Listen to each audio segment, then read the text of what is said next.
Hi hello viewers, welcome back to my channel SR studio. Please do subscribe.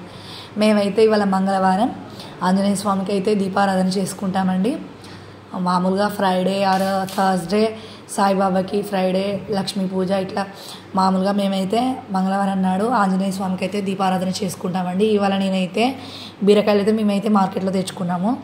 బీరకాయ curry fry ఎలా చేసుకుంటానో నా వేలో నేను చేసి చూపెడతానండి. నేనైతే మామూలుగా బీరకాయలు మంచిగా శుభ్రంగానైతే కడుక్కొని onions, next green chillies, next కొత్తిమీర ఇవన్నీ అయితే శుభ్రంగా మంచిగా క్లీన్ చేసుకొని ఒక ప్లేట్ అయితే తీసుకొని దాంట్లో కట్ చేస్తున్నాను. నేనైతే చాపింగ్ బోర్డు మామూలుగా ఏవైతే యూజ్ చేయను, ఒక నైఫ్ బట్టి చేతితోటే కట్ చేస్తాను. ఇట్లా కట్ చేయడం అంటే నాకు ఇష్టం. కొంతమంది ఈలబిడ యూజ్ చేస్తారు, కొంతమంది చాపింగ్ ప్లేట్ యూజ్ చేస్తారు, కానీ నేను మాత్రం అయితే చేతితోటే కట్ చేస్తానండి. నాకైతే చిన్నప్పటి నుండి ఇలానే అలవాటు.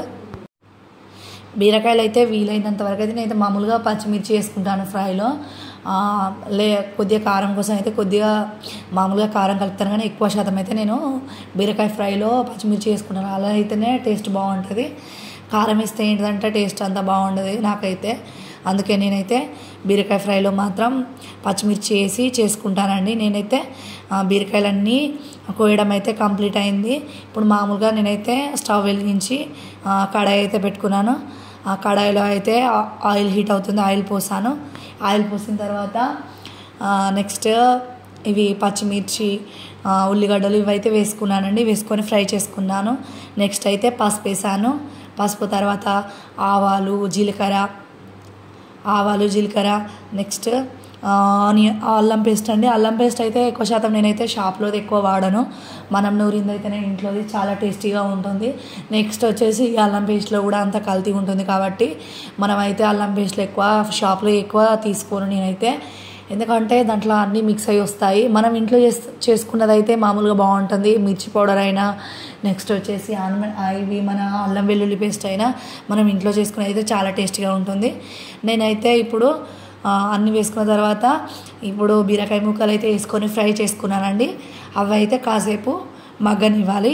మగ్గనిచ్చిన తర్వాత కొద్దిగా దగ్గర పడ్డ తర్వాత మామూలుగా ఇలా వస్తుంది కలరు. నెక్స్ట్ వచ్చేసి నేను కొత్తిమీర వేసుకుంటాను. మధ్యలో కొత్తిమీర వేసుకుంటే ఏంటిదంటే కొత్తిమీర ఫ్లేవర్ అనేది మధ్యలో కర్రీ మధ్యలో వేస్తాను. లాస్ట్ కూడా వేయచ్చు, బట్ ఏంటిదంటే కర్రీ మధ్యలో వేస్తే ఏంటిదంటే మనకు ఆ స్మెల్, నెక్స్ట్ ఏంటిదంటే కొత్తిమీర దాని యొక్క ఫ్లేవర్ అనేది కర్రీకి బాగా తగులుతుందండి.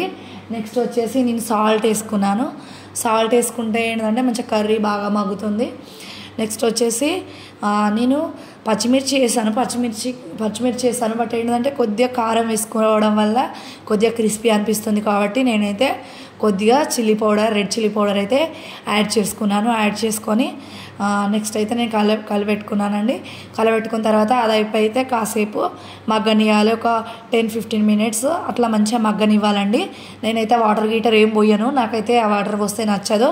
మూత పెట్టి మగ్గనిచ్చుకున్న తర్వాత ఆయిల్లోనే మగ్గనివ్వాలి. ఫ్రై అంటే మామూలుగా మనం ఫ్రై అయితే అలానే చేస్తాము, వాటర్ పోయదు. వాటర్ పోస్తే ఏంటంటే అది టేస్ట్ బాగుండదు. అట్లనే మంచిగా అదేంటంటే ఆయిల్లోనే ఉడకబెట్టేసి నెక్స్ట్ అయితే కూర అయితే మగ్గిపోయిందండి. నెక్స్ట్ మనం ఏమన్నా మసాలా పౌడర్స్, ఏమన్నా కర్రీకి సంబంధించి ఏమైనా పౌడర్స్ ఉంటే వేసుకోవచ్చండి. అట్లనే లాస్ట్కు కొద్దిగా నేనైతే కొత్తిమీర అప్పుడే వేసాను. ఎవరైనా వేసుకోవాలంటే మళ్ళీ కూడా దించేటప్పుడు కొత్తిమీర వేసుకుంటే చాలా బాగుంటుంది. నేనైతే ఇలా బీరకాయ ఫ్రై చేస్తాను. మరి మీరు ఎలా చేసుకుంటారో కామెంట్ చేయండి. Please do subscribe. Thanks for watching.